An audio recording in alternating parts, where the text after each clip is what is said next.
Olá a todos que já estão aqui presentes, Dan Craft, Duda, Moacir Penido, Lucas Garcia, olá, Carlos Henrique, Orlando Almeida. Estamos esperando o nosso convidado entrar.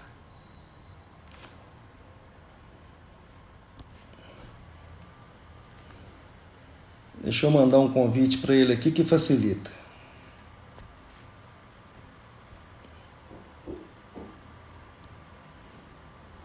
Pronto, foi enviado.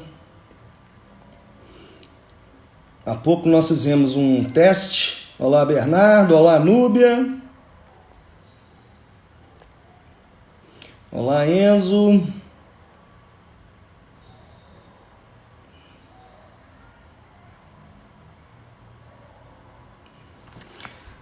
Estamos esperando aí o nosso convidado, que está em Lisboa, com certeza em isolamento também.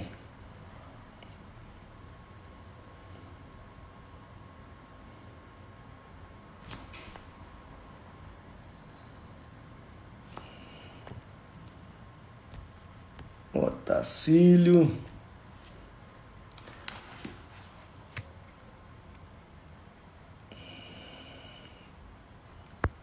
Gerson Lopes, meu querido amigo, espero que esteja com a taça de vinho em punho.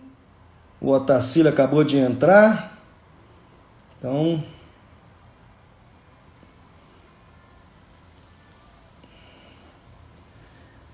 ainda não apareceu aqui a abertura para poder colocá-lo em vídeo.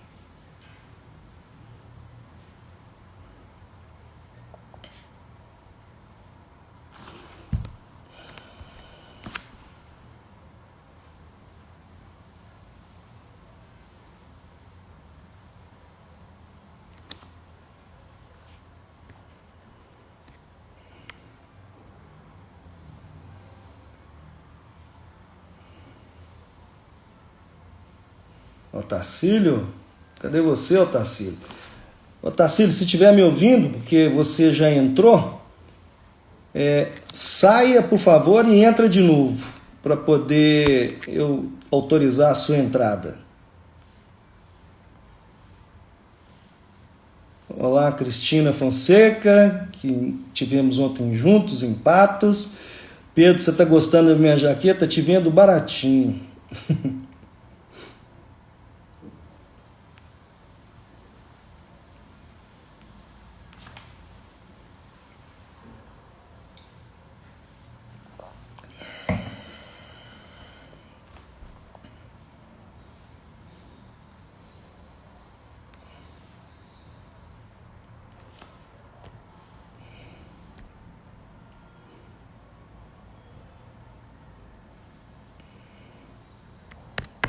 Opa!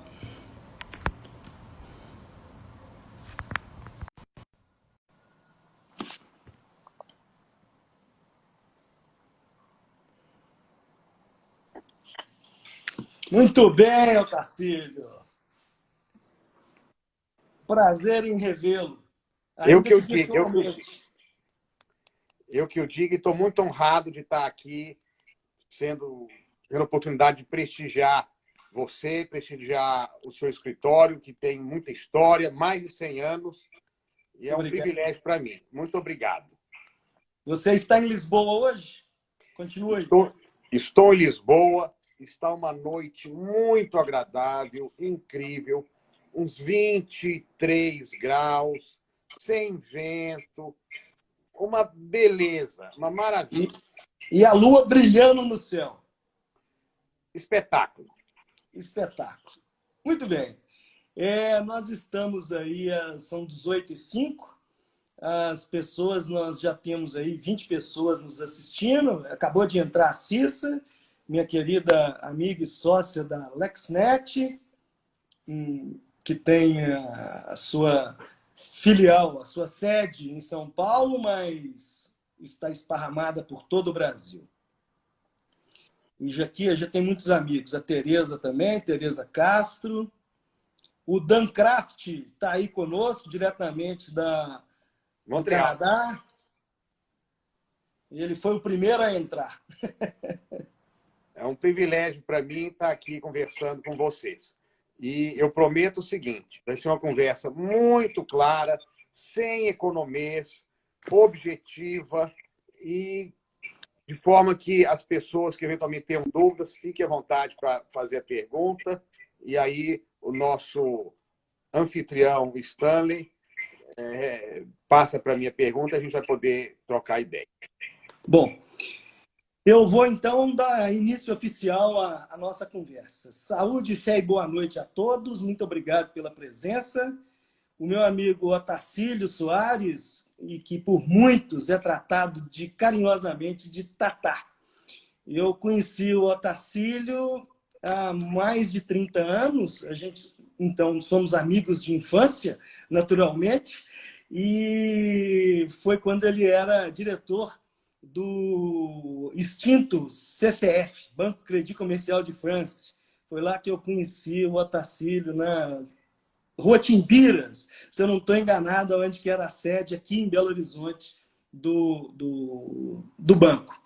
O Otacílio é economista, pós-graduado em finanças, mais de 30 anos aí de experiência no mercado financeiro, como podemos saber, e ele é um dos sócios aí da XP. Então, até então, ele morava em Genebra, onde que ele, aliás, me recebeu muito bem. Aliás, até resgatou uma mala para mim no aeroporto, que eu esqueci, e ele depois teve a delicadeza, a gentileza de trazer a mala para mim, uma mala, né? Com Para muito Belo gosto, com muito Horizonte. gosto. Então, Otacílio, por favor, suas palavras iniciais para a gente dar início aí. Bom, vou repetir o que eu comentei.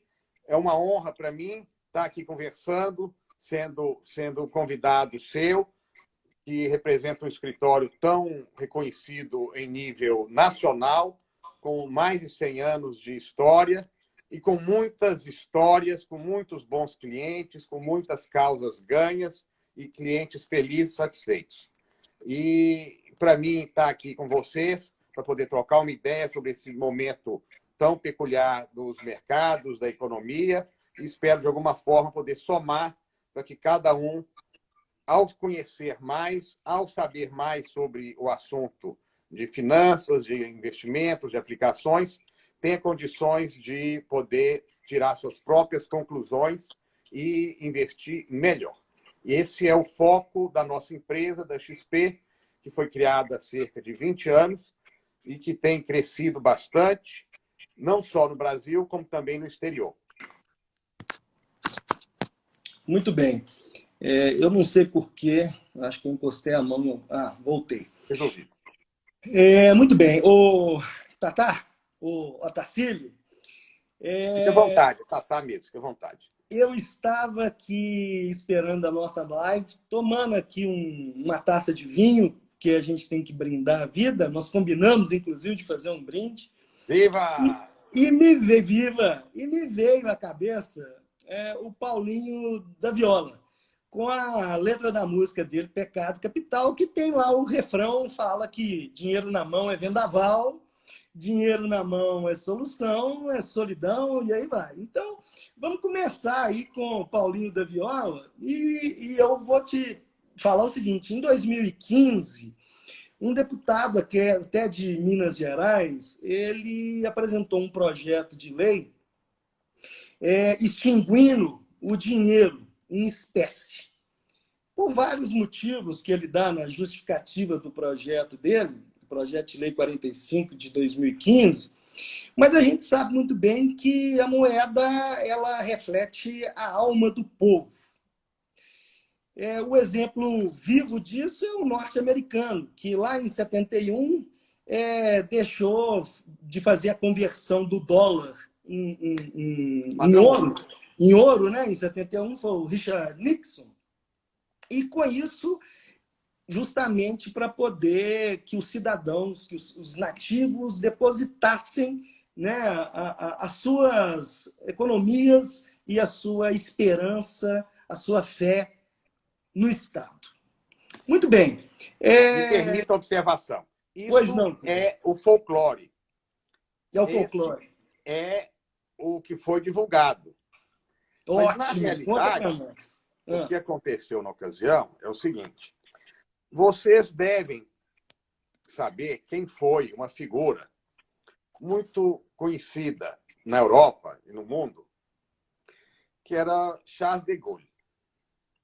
Charles de Gaulle teve uma posição muito importante na época da Segunda Guerra e chegou a presidente da República Francesa. E, na ocasião, o que é que ele estava querendo? Ele estava comprando dólares para fazer a conversão desses dólares em ouro e ficar com o ouro dos Estados Unidos. Oh. Só que ele não combinou com os russos. Não combinou com os americanos, que viraram e falaram, brincadeirinha, agora não tem mais padrão de convertibilidade dólar-ouro. Aí foi um desastre para a estratégia que tinha sido montada.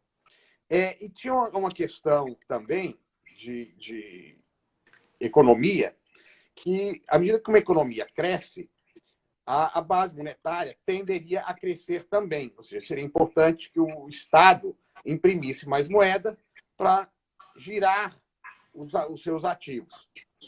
E com o padrão ouro, você tinha limitador de estoque. Então, a economia podia crescer, mas emperrava na questão de não poder emitir mais porque não tinha o lastro. Então, com essa questão, essa definição do então Richard Nixon, resolveram duas questões.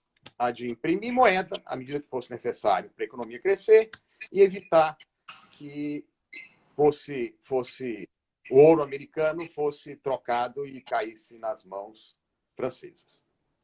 Essa é a realidade. Maravilha, maravilha. Você completou aí perfeitamente, sensacional essa sua informação, que certamente vai agregar valor aí à nossa live. Ô, Tarsílio, na Suécia, a gente sabe aí, ou talvez alguns saibam também, que os pagamentos em espécie eles reduziram lá de 39% em 2010 para 13% em 2018. Diante dessas facilidades de contaminação, e principalmente hoje com o C19, você acha que a contaminação, cartão de crédito, papel moeda mesmo, outros, fale para nós aí dos pagamentos digitais e se há futuro sem papel moeda, por favor. Tá. Eu vou primeiro fazer uma brincadeira. Tá certo. Nós brincamos há pouco, falamos que o Charles de Gaulle esqueceu de combinar com os russos, que na realidade eram os americanos. Em 1958, na Copa do Mundo da Suécia, tem um fato bem peculiar, que o Garrincha estava recebendo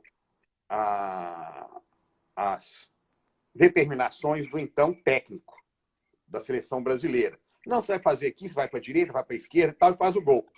Aí, depois de todas as explicações do técnico, o Garrincha, com a humildade dele, virou e falou, mas, senhor, mas a gente tem que combinar isso com os russos.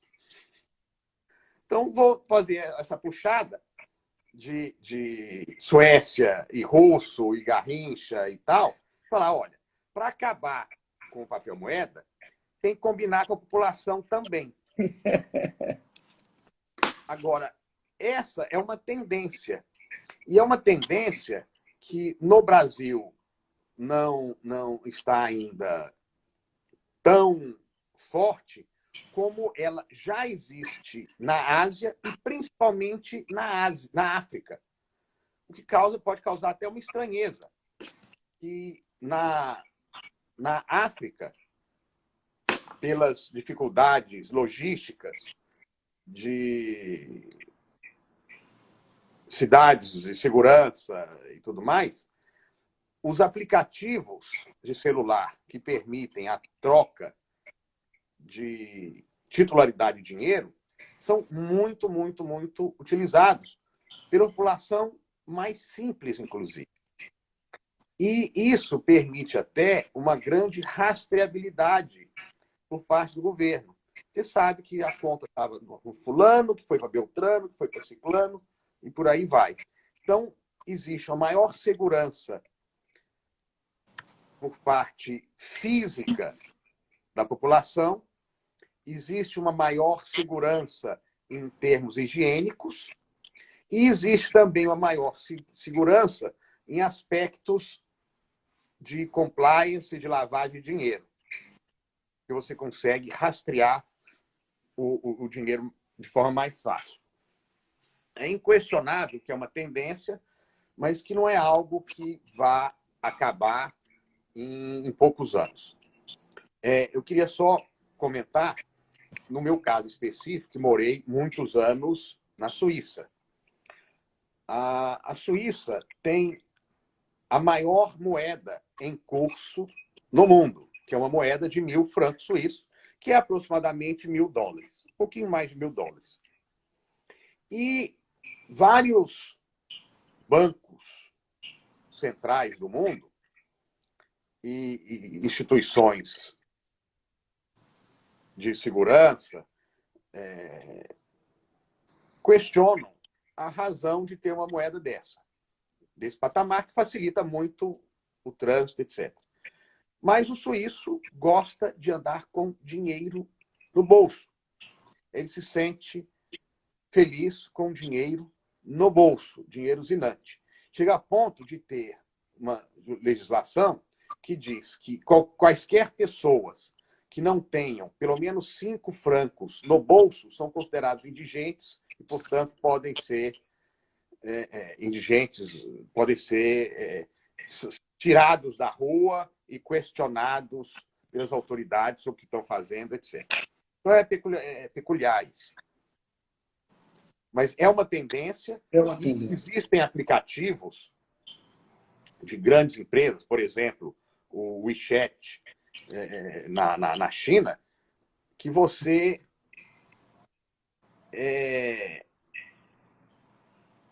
transfere recursos só de encostar um celular no outro. Ou, vou dar um exemplo aqui em Portugal, eu posso transferir dinheiro por um aplicativo que todos os bancos portugueses têm, chama MBWay, simplesmente tendo o número do telefone da outra pessoa. Ou seja, o número de telefone da outra pessoa, eu falo, vou mandar um determinado valor para essa pessoa, com pagamento que seja, e transfere imediatamente. Então, a questão de tecnologia está cada dia mais atualizada, mais segura, e, inclusive, um dos produtos que a gente tem com mais sucesso é um produto de tecnologia de fintechs, de empresas que organizam estruturas para fazer esse tipo de transferência. E são empresas listadas de porte e que têm dado muito bons resultados nos últimos 5 anos, pelo menos. O Dan Kraft aí acabou de fazer um comentário a respeito dessa conversa nossa, e ele faz exatamente o contraponto, falando que na Índia isso aconteceu, que deram um imenso passo, na tendência de que isso poderia haver uma redução da eliminação do papel da moeda, e com isso estudos indicariam a eliminação do pequeno criminoso. Mas ele completa, ou complementa, que o crime organizado se organiza, aspas, né? E a verdade é que a gente sabe que funciona dessa forma mesmo. Então, as pessoas são flexíveis, são adaptáveis. E queria lembrar que muitas pessoas fazem o seguinte comentário a respeito das criptomoedas.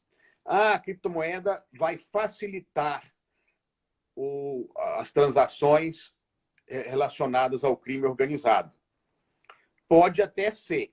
Eu realmente não conheço detalhes de como o crime organizado, e nem é conveniente que eu venha conhecer, se organiza. Né? Não, é um assunto muito delicado. Mas eu diria delicado, mas eu tenho todas as responsabilidades de compliance para evitar aproximar desse tipo de personagem, vamos dizer assim.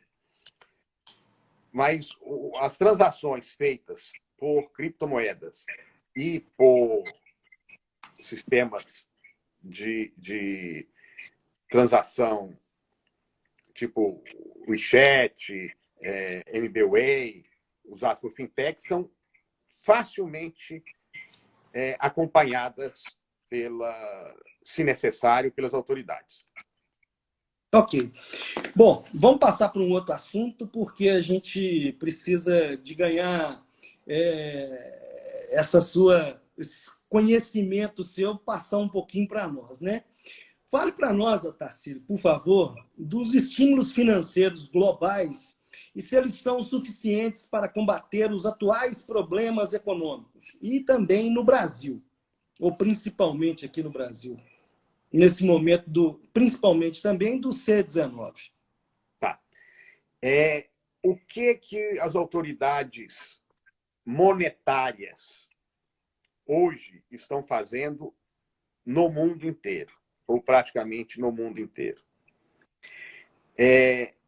Elas estão, eventualmente, até exagerando para depois não serem questionadas que tiveram uma posição pequena, tacanha. Então, elas estão preferindo pecar por exagero do que pecar pela sua ausência de atitude. Agora, o mais importante, e que nem todos os lugares do mundo conseguiu, é fazer toda essa imensa quantidade de recursos que estão sendo disponibilizados pelas autoridades chegarem a quem efetivamente precisa. Eu posso até entrar em detalhes, mas eu acho que pelo tempo que nós temos de 1 hora, eu vou ser mais objetivo. Por favor. O que é que as autoridades monetárias... Existe uma coisa chamada estímulo monetário e existem estímulos fiscais. Vamos falar primeiro de estímulos monetários, que é o que está acontecendo, principalmente agora, em todo o mundo, em que boa parte dos principais bancos centrais do mundo estão recomprando títulos que já existiam no mercado, que iam virar dinheiro no futuro, transformando dinheiro agora. Isso é uma coisa. Então, esse dinheiro, ele está hoje, ainda em vários países do mundo, empossado nos bancos. Por quê? Como a economia ainda não... Agora que está demonstrando sinais de vir a se organizar, a voltar a uma certa normalidade, ou ao novo normal, a economia ainda não está, mesmo na Europa, na Ásia, que já tem algumas semanas, mais de mês, que os mercados já se abriram, etc. A Europa, que está se abrindo aos poucos. Estados Unidos, que está no rumo. Mas o que acontece?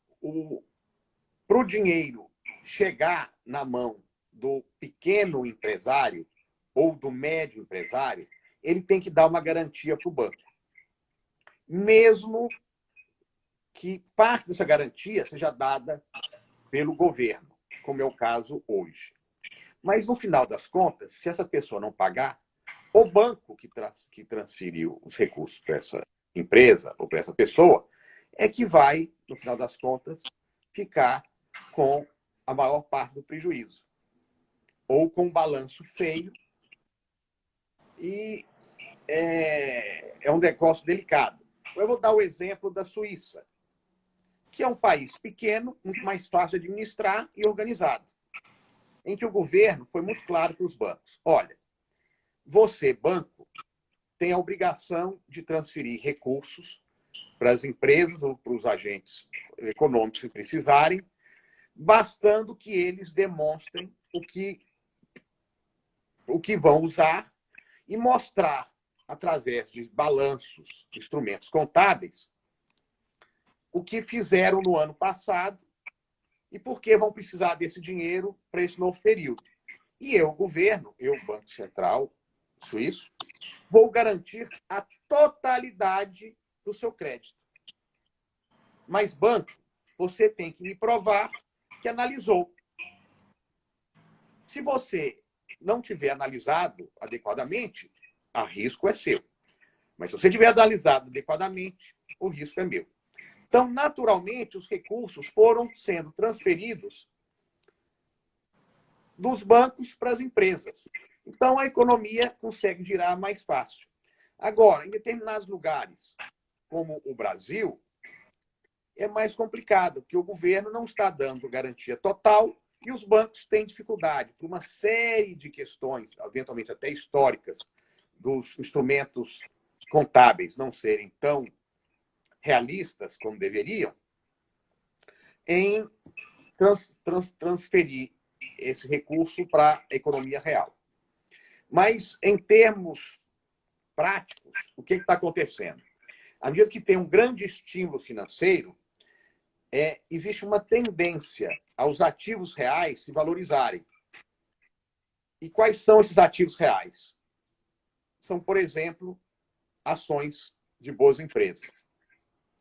Numa segunda tranche, seriam imóveis locados com boas empresas. Quando você faz o cálculo de taxa interna de retorno com os níveis de imposto, os níveis de taxa de juros que estão no mundo, inclusive no Brasil, você vê que existe realmente uma tendência para valorização de imóveis e de ações de boas empresas. Imóveis de renda. É importante ressaltar isso. Uhum. Agora, a ideia é a economia, com esses estímulos, venha a aumentar, fazer uma questão de aumentar, gerar faturamento nas empresas. Esse faturamento nas empresas gera pagamento de salário. Pagamento de salário gera aumento de consumo. O aumento de consumo melhora os números das empresas, os números das pessoas físicas. Isso favorece que os bancos aumentem o crédito e volta a ter um círculo virtuoso na economia. É isso que está como base para os estímulos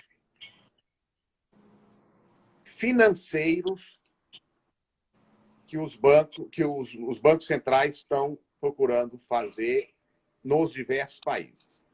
Logo em seguida, tem o que a gente chama de estímulo fiscal, ou seja, fazer com que os impostos venham a ser diminuídos, alguma coisa até no Brasil está sendo diminuída relativa à folha de pagamentos, etc., que favorece, e que, naturalmente, à medida que a economia cresça, façam que os próprios impostos,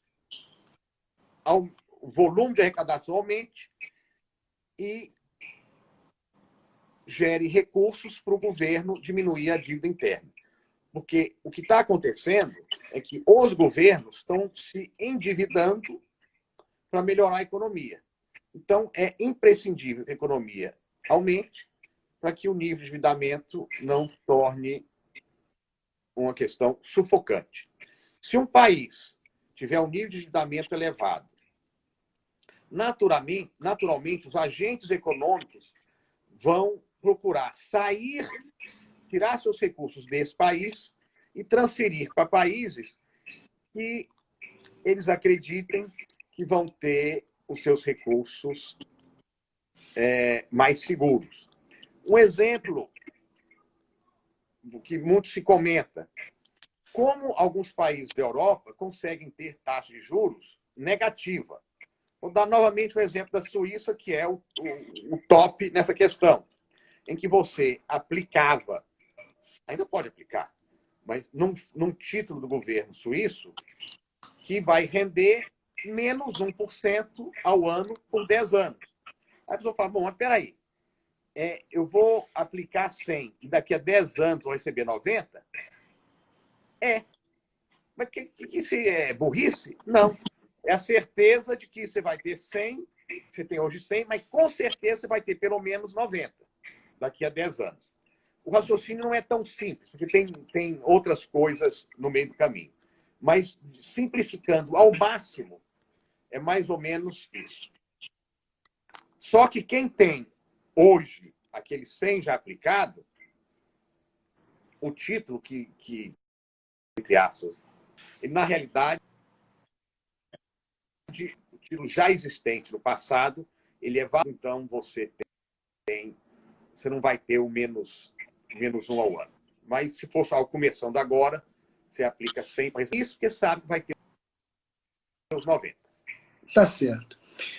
Ô Tarsílio, existe uma lei aí no mundo que chama Lei de Murphy. Se pode dar errado, dá errado.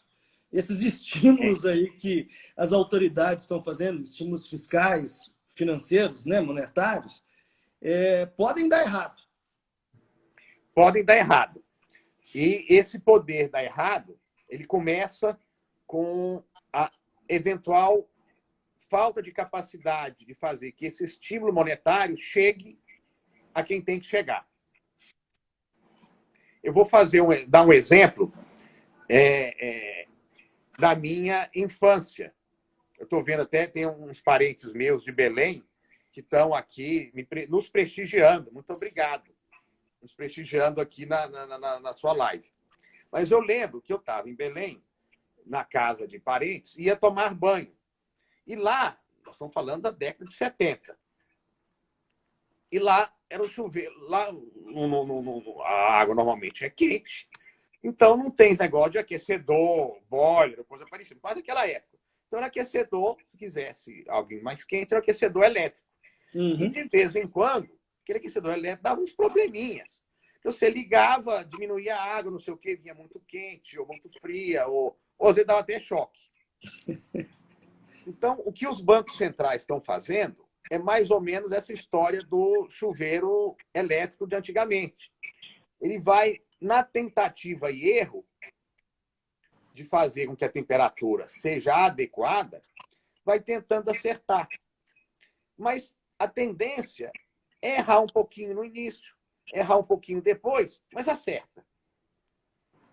Então, Entendi. eu particularmente acredito que esses imensos esforços dos bancos centrais mundiais, inclusive o brasileiro, vai chegar a dar certo, fazer com que esse dinheiro chegue na mão do empresário, que precisa produzir,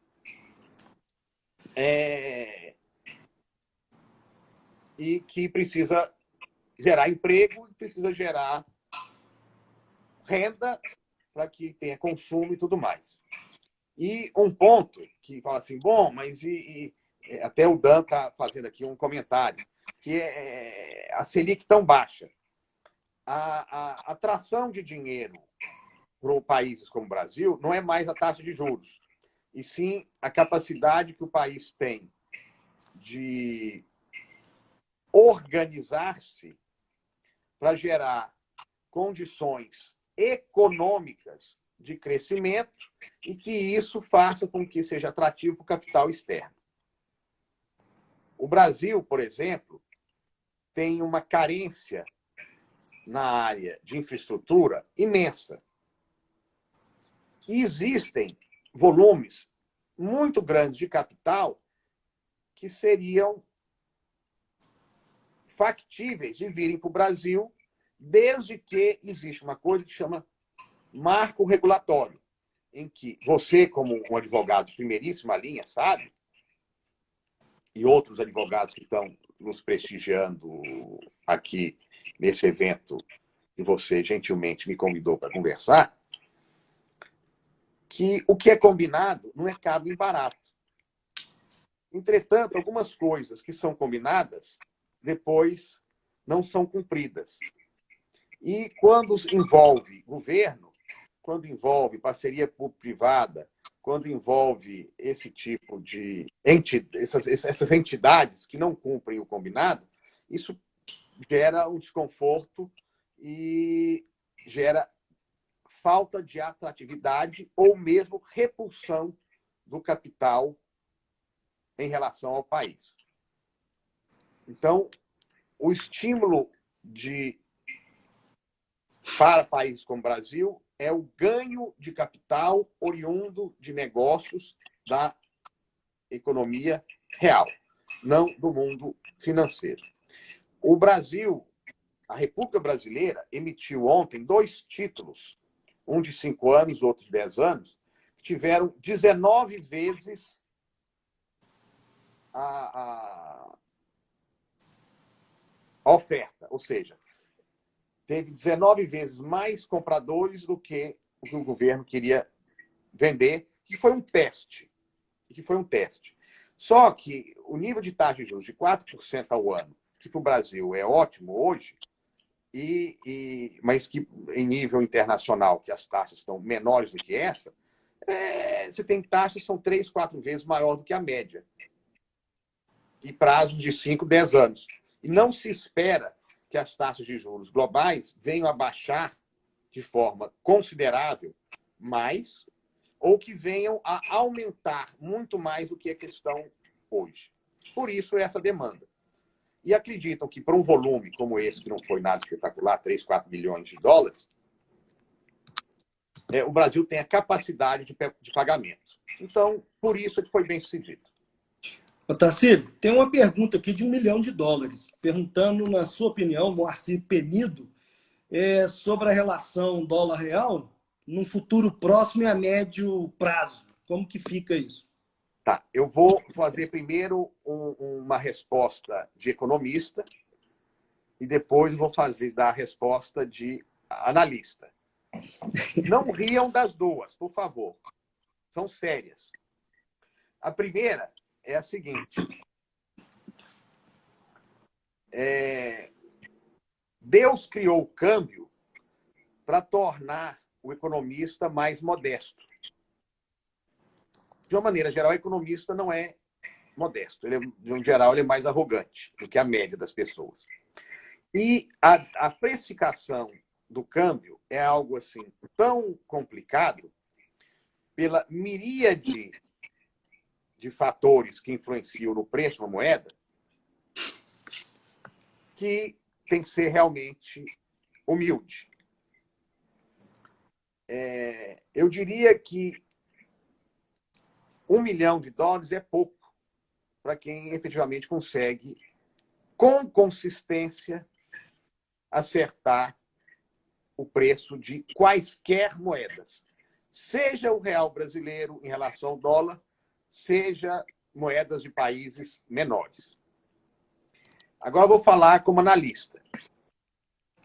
Existem várias formas de você precificar uma moeda.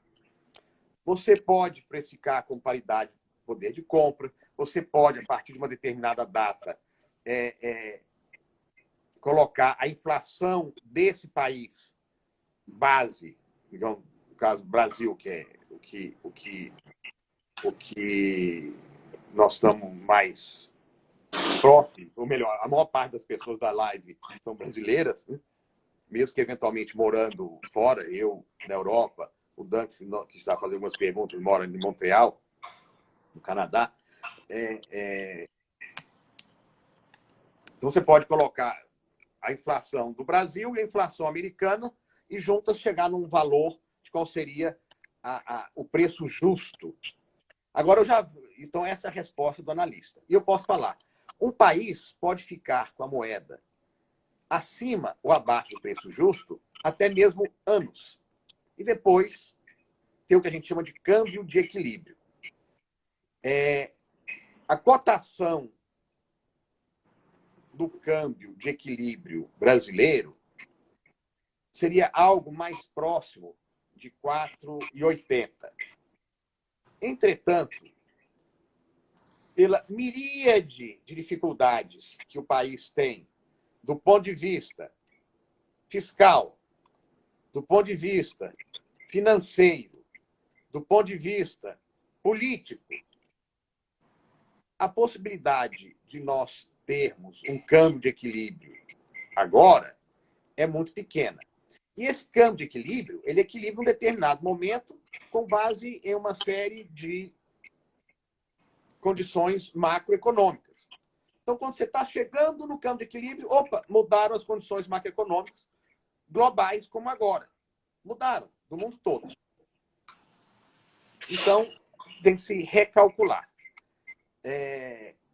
O número que a nossa empresa, XP, que é uma companhia aberta, listada em bolsa, com negócios em todo o Brasil, com escritórios em Miami, em Nova York, em Londres, em Genebra, e estamos aqui organizando o escritório de Portugal, é de um câmbio mais próximo de 5,50. Eu acho que seria aí o número que o senhor Penido queria ouvir. Ok. Vamos Agora ele vai passar... fácil para 6 e eu diria que o Banco Central brasileiro está preocupado em que ele fique próximo a 5,10. Tanto é que as operações que o Banco Central fez recentemente tinham como meta os 5,10. Antes de eu passar o próximo ponto, entraram várias pessoas aí, vários amigos. O É o Henrique seu Freitas, prestígio.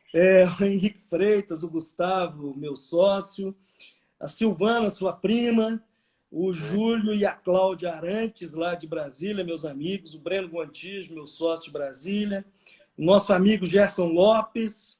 Grande conhecedor de vinho. Exatamente. O Jair, que é o CEO, o presidente da LexNet, onde integramos com muito prazer. O Sérgio Frade, Meu o amigo e colega desembargador... de ADCR, Associação de Dirigentes Cristãos de Empresas, foi presidente muitos anos, teve uma atuação brilhante, revigorando a entidade. Exatamente. O desembargador André Leite Praça, seu amigo, o Luiz Machado, a Marcele, minha secretária lá na Comissão de Sociedade e Advogados, a Cláudia Novaes, a Denise Frazão. Então, muito obrigado aí pela presença de todos.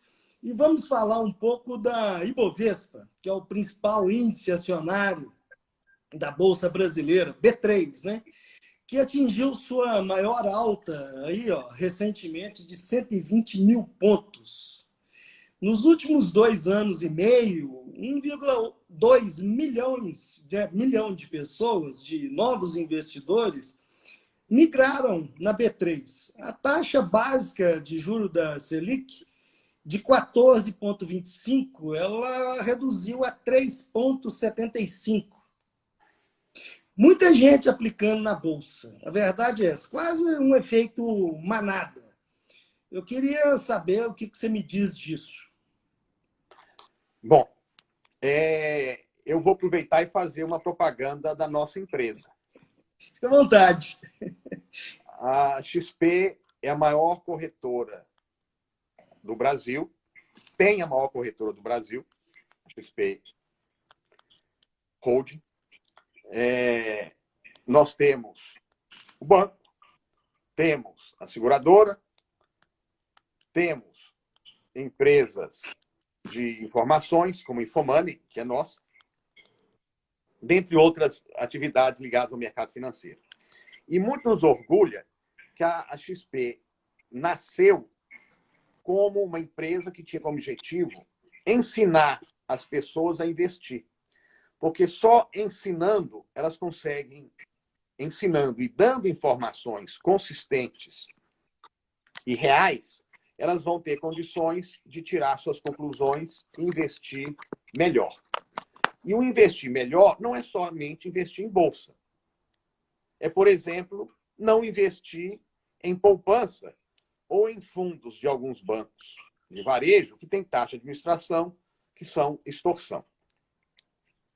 Então, a gente tem, nos últimos 20 anos, desenvolvido esse trabalho de ensinar as pessoas a investir. E você pode fazer isso, inclusive, por meios virtuais. No nosso site, você consegue aprender a investir em renda fixa, você consegue investir em tesouro direto, você consegue aprender a investir em bolsa de forma mais agressiva, de forma mais parcimoniosa, de forma mais moderada. Então, isso permitiu que nós tenhamos hoje, na corretora da XP, mais de 1.300.000 clientes. Então, você pode ter certeza que o trabalho que a gente tem feito permitiu que muitas pessoas aprendessem a investir em bolsa, não é aplicar em bolsa. Agora, o que acontece? O maior volume de recursos que entrou na Bolsa brasileira não foi de investidores estrangeiros, muito pelo contrário, nós temos o menor nível de investidores estrangeiros na Bolsa brasileira de todos os tempos, mas o grande volume vem dos fundos multimercados e dos investidores institucionais, que precisam montar estratégia de diversificação de ativos para cumprir, por exemplo, os investidores institucionais com suas metas atuariais, que são as metas que vão permitir que os aposentados recebam os recursos na época correta, com um rendimento adequado. Bom, então o grande volume não é desses 2 milhões de pessoas que entraram. São dos fundos de pensão e dos fundos multimercado. Agora, é importante a diversificação de risco de cada um de nós, envolvendo não só a questão de bolsa de valores, mas também a questão de diversificação internacional. Das Envolve diversificação bolsas, de moedas e à vontade. das bolsas de valores aí, por favor, complemente na sua fala. Qual que são as expectativas em relação às bolsas de valores? A Bolsa Brasileira, a Bolsa... Na Bolsa Brasileira, principalmente. Olha, não é impossível nós fecharmos esse ano com algo em torno de entre 93 e 95 mil pontos. Tá? Mas estava 120. Sim, estava 120, mas a economia de todo mundo, inclusive de todo mundo, inclusive a brasileira, está em queda. O nível de queda do PIB espera-se seja algo entre 5% e 6%, que é muito. Então, demora para recuperar. E demora para as empresas, em média, se recuperarem. Agora, tem empresas de determinados setores que se recuperam muito mais rapidamente. Empresas do setor tecnológico, empresas do setor de saúde, no geral, são empresas menos afetadas por esse problema econômico, financeiro, gerado a partir da definição de pandemia e da necessidade de distanciamento social que foi definida pela maior parte dos governos do mundo. A Paula Clermont está fazendo uma pergunta aqui sobre a expectativa de que a taxa de juros no ano que vem suba.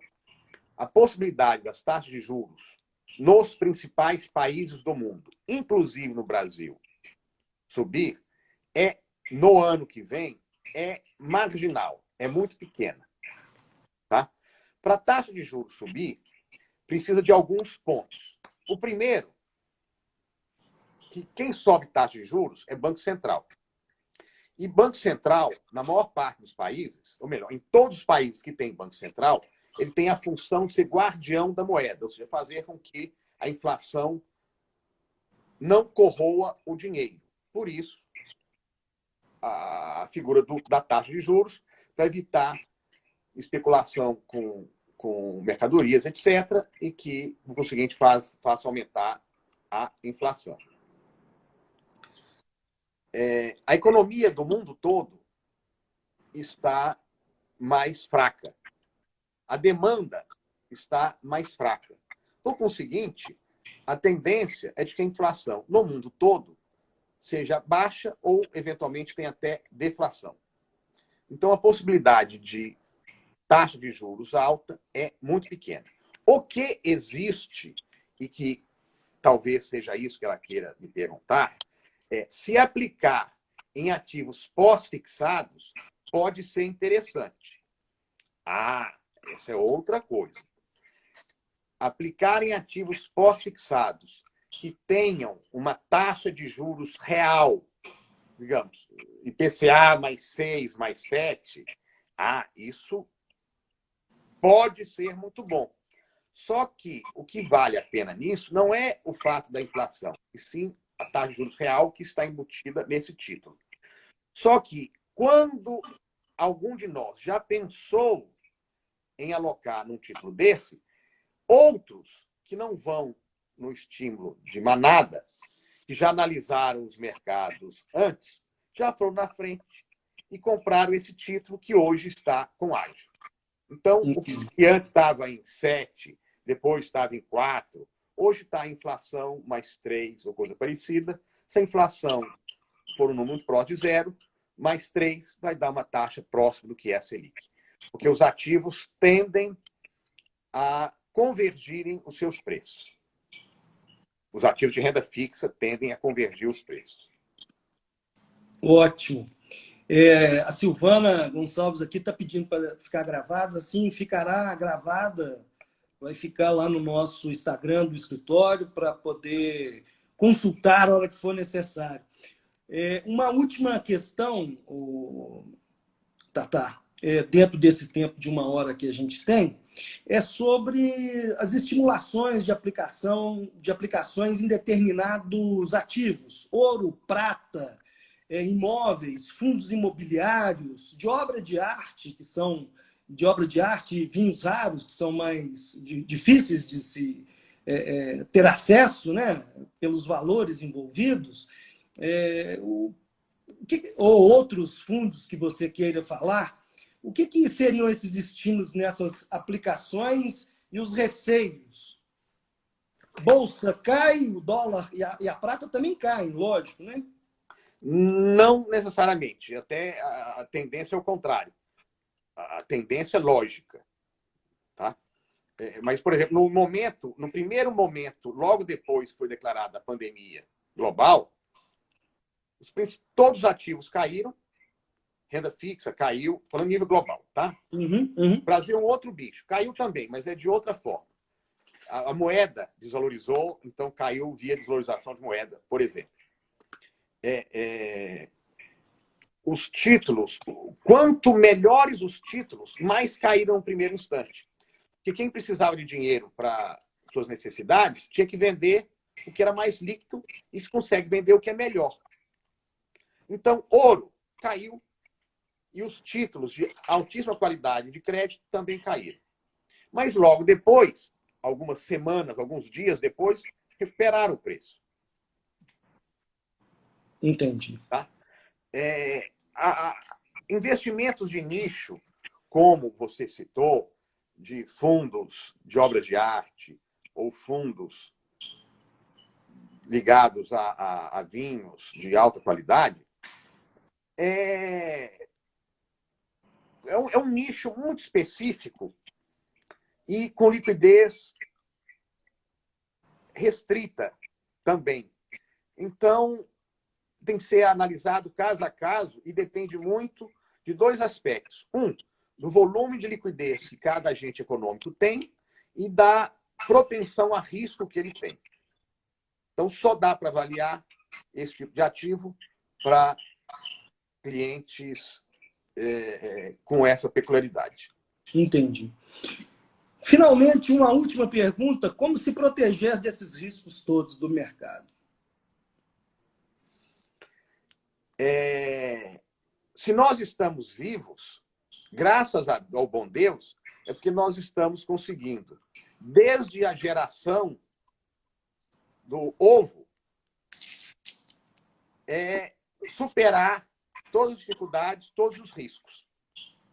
Não existe a figura de ausência de risco.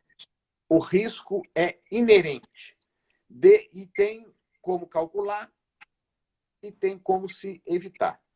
Nós temos risco desde atravessar uma rua até de respirarmos um vírus Covid-19, ficarmos doentes, sem saber.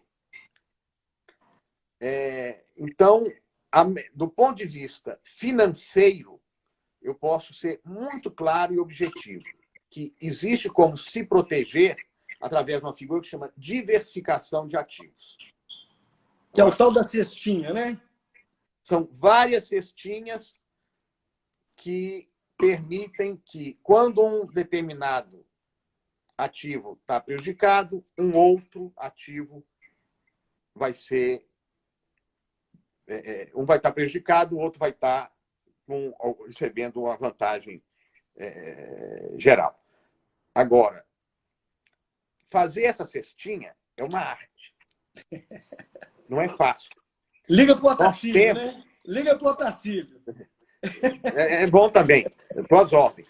E queria só exemplificar que nós, recentemente, contratamos um dos economistas mais conceituados do Brasil, que é o Paulo Leme, que foi o diretor do Fundo Monetário Internacional, que fez a reestruturação da dívida brasileira, da dívida argentina, da dívida dos principais países da Ásia, da dívida russa. Depois virou presidente do Goldman Sachs no Brasil, presidente do Goldman Sachs na América Latina, e professor da Universidade de Miami, na Flórida, e que nós o contratamos para ser o responsável pelo nosso Comitê de Alocação Global, que para nós é um privilégio ter um profissional com o gabarito dele, trabalhando diretamente com a gente, para que os nossos clientes tenham essa cestinha feita da melhor maneira possível. Perfeito. Eu te proponho fazer um brinde. Viva! Cadê essa taça de vinho? Cadê essa taça de vinho? Pois é, a minha taça de vinho ficou no andar de cima, mas eu vou fazer um brinde a você, Mais um à sua brinde, família, querido. aos seus sócios e às pessoas que gentilmente prestigiaram a minha presença aqui e prestigiaram você e o seu escritório nessa live. Muito obrigado. Muito obrigado, querido. Foi um prazer conversar com você. Amanhã estaremos juntos na sua live lá, onde que nós vamos aprender sobre charutos, champanhes e vinhos. Conhaque. Conhaque. Amanhã é conhaque, né? Ah, muito bem. Foi bom você ter falado. A nossa próxima live vai ser na semana que vem com o Flávio Gel sobre o mercado de turismo. E eu agradeço a todos que estiveram presentes aqui até agora, principalmente ao meu amigo Otacílio, e que eu espero revê-lo em breve, para podermos degustar um bom charuto. Muito obrigado e boa noite, fé e saúde a todos. Amém. Obrigado, gente. Tchau.